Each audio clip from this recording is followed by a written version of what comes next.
Ер нь энэ хорвоо дээр чи хүн гэж нэг л төрөл байгаа юм тий. Хүйсийн хувьд ялгаатай. Тэгэхээр хүн гэж байгаа цагт хүний эрх гэж нэг л зүйл байгаа.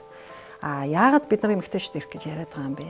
Тэ яагаад бид нар энэ эмэгтэйчүүд эрх гэдгийг илүү тодор, илүү чангаар, илүү олон хүн яриад байгаа юм бэ гэхээр эрэгтэй эмэгтэй гэж хоёр хүйсийн хувьд эмэгтэй хүнийх нь эрх илүү их зөрчигдөд байгаа.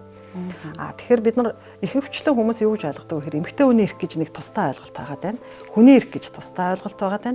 Хүүхдийн эрх гэж тусдаа ойлголт байна гэж ойлгоод байдаг. Ерөөсөө тусдаа ойлголт байхгүй. Энэ нэг л ойлголт. Хүний эрх гэж ганцхан ойлголт байгаа. Тэр дундаа жишээ нь 100 хүний эрх зөрчигдлөө гэхэд тэрний 90 хүн нь эмэгтэй хүний эрх зөрчигдөд байгаад л асуудал байгаа.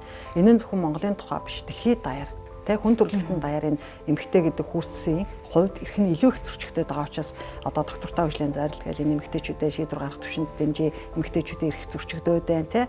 Ингээд маш олон асуудлууд яригадаад байгаа шүү дээ. Тэгэхээр энэ бол ерөөсөө нэг л ойлголт юм. Яагаад илүү эмэгтэй гэж байгаа нь эмэгтэйчүүдийн эрх илүү зөрчигдөд байгаа учраас энэ асуудлыг илүү их яриад байгаа маа л гэсэн.